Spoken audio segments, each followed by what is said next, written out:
the most expensive waste. The most expensive waste. The waste of our lives. The waste of our talent. The waste of our ministry.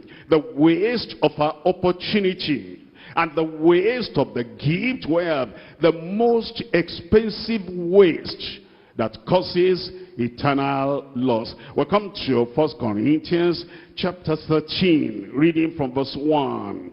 In 1 Corinthians chapter 13, verse 1, though I speak with the tongues of men and of angels. Hold on. Before you can do that, you put in a lot of hours. If it's spiritual gift of tongues of men and angels, you have to be saved, get sanctified, filled with the Holy Ghost, and pray for the gifts of the Spirit, that now you are flowing in the languages of men and angels. That's expensive. That's expensive. And it says, and yet if I have that and have not charity, and become a sounding brass and a tinkling cymbal. Or if it's on the secular side, on the personal development side, you've heard Apollos and he spoke, that man was eloquent, and say, I want to be eloquent like that. And then you go through drilling and training. You go through the language structure, and you go through the presentation, and you go through the coaching. That takes time. And when you've done all that, you're able now to speak in an eloquent manner. And it says, if there's no charity, all the hours you put into learning that language, all the hours you put into speaking eloquently like Apollos, is a waste, a colossal waste, an expensive waste. A waste of your time, a waste of your training, a waste of your life, a waste of your service. Look at verse 2. And though I have the gift of prophecy, that takes time. For you to have the gift of prophecy and understand all mysteries, that takes time, that's expensive. And all knowledge, that's expensive. And though I have all faith so that I could remove mountains, that's expensive. And now, if you've acquired all that, you pray for the sick, just like that they get healed. Blind eyes are open. That takes time. And then you go and the lame is rising and is walking. And the mountain there, and they know you're a specialist. They always come to you. We have a mountain here. Can you help us? Well, of course I can. And then you go there and say, mountain, get out of that place. And you have the faith and it's gone. Before you get to that level, that's expensive. You put a lot of your life into having that gift of the Spirit. And then it says, and have not charity, I am nothing. An expensive waste. You've wasted your very life. You've wasted your very gift. You've wasted everything. It says in verse 3, and though I bestow all my goods to feed the poor, and then though I give my body to be bought and have not charity, it profiteth me nothing. It's not okay about somebody just having possession and it's not having productivity. It's taking all he has and is giving food, is generous, is feeding the hungry, is financing those who are needy, and you can count on him, and that takes time. Everything you have acquired, everything you have reproduced, you're distributing. And it says yet, if you don't have this love that the Bible is talking about, the divine love of Christ in the heart, it says you're wasting your life, and you're wasting your gifts, and you're wasting your opportunities, because when you come to the other side, there's nothing to show for your sacrifice. And people are thinking you're going to be number one on the queue when we get to heaven, if we get there. And then they're looking for you when we're lining up, when the saints go marching in, and the person that should be at the topmost place in the queue will say, where is he? Where is she? And it's not there. And then we all realize she wasted all her resources. He wasted all his resources. That's why this point number 2 is the most expensive waste, which is eternal laws. I'm sure you know these stories, but let me just read a few to you. By the grace of God, we're Bible believers, and we know these people we're reading about. I'm reading Exodus chapter 4. Exodus chapter 4, and I'm reading from verse 10. Exodus chapter 4, we're reading from verse 10. And Moses said unto the Lord, O my Lord, I am not eloquent, neither theretofore, nor since thou hast spoken unto thy servant. And then he goes on to say, but I am slow of speech and of a slow tongue. He said, I'm not eloquent. And yes, God said, you are the one I've chosen. You are the one to do it. It's not the eloquence. Now look at verse 14. And the anger of the Lord was kindled against Moses, and said, it's not Aaron the Levite, thy brother? Don't I know him? I know that he can speak well. I know he has the communication ability. I know he's eloquent. I know he has the gift of communication that you do not have. Also, behold, he cometh forth to meet thee. I even know where he is now, and I know what that is coming, and he will be glad in his heart. But look up, brothers and sisters, God still gave that assignment to, who did God give the assignment to? Moses, the one who said he was not eloquent. But he said, okay, the eloquent man, let him assist you, let him help you. And Moses went to the top of the mountain for just 40 days, not up to 2 months. In the absence of Moses, the children of Israel came to our man, eloquent man, and said, what are we waiting for? As for this Moses, we don't know what has happened to him. Make us gods that will follow. And he said, bring all your earrings and everything. A calf came out, and God said, Moses, go down to your people. They've gone out of the way. I'm going to destroy them because of what Aaron has done. That's the eloquent man. It's not eloquence. It is the calling of God and the gift of God, which is without repentance. He knows our value. He knows what we have. He knows what we do not have. Pastor so-and-so doesn't have this. God knows. Sister so-and-so doesn't have that. God knows. And yet he chooses that pastor or chooses that sister with all that he knows. Because the ones we are talking about that have the gift of speaking in the tongues of men and angels, the charity, the love, to die for the people and to hold on to the word to the very end, they don't have. That's why it says, without charity, everything is vain. I'm sure you know another man, when we talk about prophets, his name is Balaam. That man said, I keep my eyes open and I can see the trance. I see him, he's coming. And he's talking about Christ. And he said he has power. And when he comes, who shall stand? Who shall be alive? When this comes to pass, that same Balaam. Look at what Jesus said about him in Revelation chapter 2, verse 14. Revelation chapter 2, and we're looking at verse 14. It says, but I have a few things against thee, because thou hast there them that hold the doctrine of Balaam, who taught Balak to cast a stumbling block before the children of Israel, and to eat things sacrificed to idols, and to commit fornication. You see that man? Even though he had the gift, it's not the gift, it's the grace. It's not the charisma, it's the character. It's not the boldness and the courage of a bulldog. It is the conviction of a real child of God that keeps standing there, earnestly defending, contending for the faith once delivered unto the saints. That's what we need today, and I pray God will grant us an abundance of this gift with grace in Jesus' name.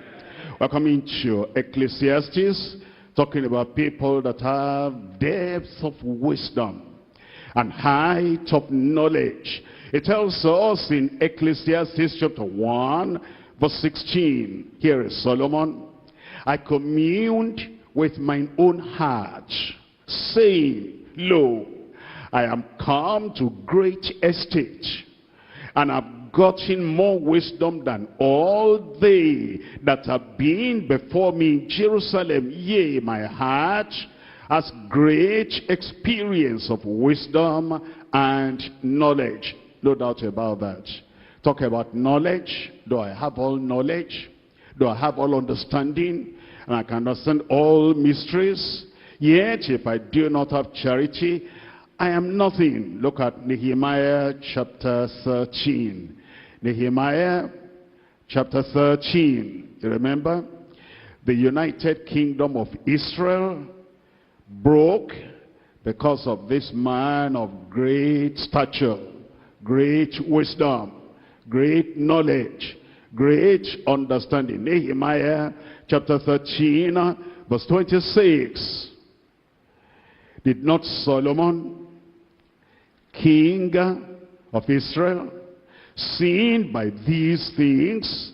Yet among many nations was there no king like him, who was beloved of his God, and God made him king over all Israel. Nevertheless, even him, man of wisdom, man of knowledge, man of understanding great mysteries, and people came from different nations, far and near, to come and ask some hard questions. And there was nothing too mysterious for him. He answered all their questions. Yet nevertheless, even him did outlandish women cause to sin. Women there, not 2, not 3, not 10, not 30, not 100, not 300, not 400. You know how many they are. And so, it is not just the knowledge we have, or the gifts we have. It's this charity that we're talking about. Matthew chapter 7. Matthew chapter 7, reading from verse 17. Even so, every good tree bringeth forth good fruit, but a corrupt tree bringeth forth evil fruit. A good tree cannot bring forth evil fruit, neither can a corrupt tree bring forth good fruit. Every tree that bringeth forth not good fruit is hewn and cut down, and cast into the fire. Wherefore, by their fruits ye shall know them. Not everyone that saith unto me, Lord, Lord, shall enter into the kingdom of heaven, but he that doeth the will of my Father which is in heaven. Many will say unto me in that day, Lord, Lord, have we not prophesied in thy name? And in thy name have cast out devils? And in thy name have done what? Many wonderful works. Then will I profess unto them, I never knew you. Depart from me, ye that work iniquity. Depart from me, ye that work iniquity. You know, if you look at verses 22 and 23, in that verse 22, if there's somebody in the church that has this kind of gift, prophesying in the name of the Lord, and then in the name of the Lord casting out devils, even if they're legions, and then in the name of the Lord doing many wonderful works and miracles, that person would look like, I'm on top of the church, not just on top of the world. And he feels that that gives him liberty to live carelessly, and to live kind of fraudulently, and to do anything. Because if you say, what are we hearing about you? Well, I'm sorry about that. Okay, you step aside, step out, and, go and pray. I go and pray, all right. And then people come. They said, my son is having mental challenge. Please, they said I should go and pray. Who said I should go and pray? And then another one is having, you know, we don't have any child. I hear that when you prayed for so-and-so, they've been waiting for 17 years, and now they have their children. And I should pray. They say I should not pray for anybody now. They say I should, you know, step out there and step aside. Who said that? Well, fight that pastor. They don't know who they should discipline. They don't know who they should say should step aside or step out. No, this will not happen. And then the church will begin to rally around the person, and the person will fold his hand and be watching us fighting because of him, and saying, I knew that will happen. Give it to him. He says his pastor, he knows how to discipline people. Give it to him. And then eventually, if that pastor does not have any backbone, if he's saying, I don't want to die, but you know, there's nobody who will not die. One day you will die. I said one day I will die. You said amen for me. You didn't say for yourself. You see, it doesn't matter whether you die sleeping on the bed, or you die fighting the battle of the Lord, or you die under stress and under conflict where you are saying, no, this will not be. That we earnestly contend for the faith once delivered unto the saints. And you die while you are contending, you'll go straight to heaven. But you know, the people that are saying, no, we cannot stop him because he's a miracle worker. We cannot stop him because he's prophesying. We cannot stop him because he's the favorite of the whole people, of the whole church. And if you touch him, the church will collapse. Not the church of Jesus Christ. The people that will go are the people that already they were not there before. They were only there physically, and they were not dependable. Conflict will scatter them, and then they run away. And then so, I'm sorry, it's my action that kind of drove them away. No, it's not your action. It is their own nature. They were ready to go before, and those who are going to remain will remain. And will remain in the truth and remain with the truth in Jesus' name. But you know that you hear the point here.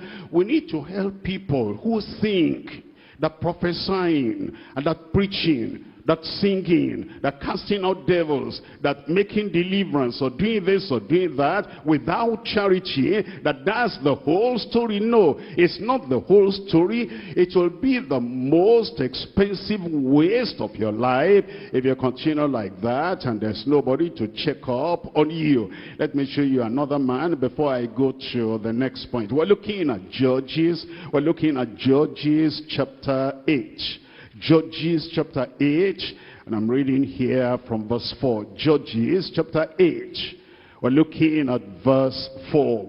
In Judges chapter 8, looking at verse 4, it says, and Gideon came to Jordan and passed over, he and the 300 men that were with him, faint yet pursuing.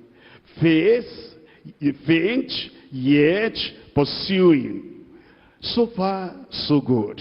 As you see a man with a team of 300 militant people, and they were fighting the battle of the Lord, and even though they were faint, they still pursued, and eventually they won the victory. But please come to verse 24 of that same chapter. The same chapter. We have not even gone beyond that chapter when they fought and they won, faint and yet pursuing. And Gideon said unto them, I would desire a request of you, that ye would give me every man the earrings of his prey. For they had golden earrings, because they were Ishmaelites. And they answered, we will willingly give them. And they spread a garment, and did cast therein every man the earrings of his prey. And the weight of the golden earrings that he requested was 1,700 shekels of gold, beside ornaments and collars and purple raiment that was on the kings of Midian, and beside the chains that were about their camels' necks. Look at verse 27. Here is Gideon. Here is Gideon, a courageous man. Here is Gideon, a fervent man. Here is Gideon, A man that even though he was faint, he kept on fighting the battle of the Lord. Here is Gideon, the champion and the most gifted of them all. Verse 27, and Gideon made an effort thereof, and put it in a city, even in Ophrah, and all Israel went thither, a warring after it, which thing became a snare unto Gideon and to his house. You see how the man ended?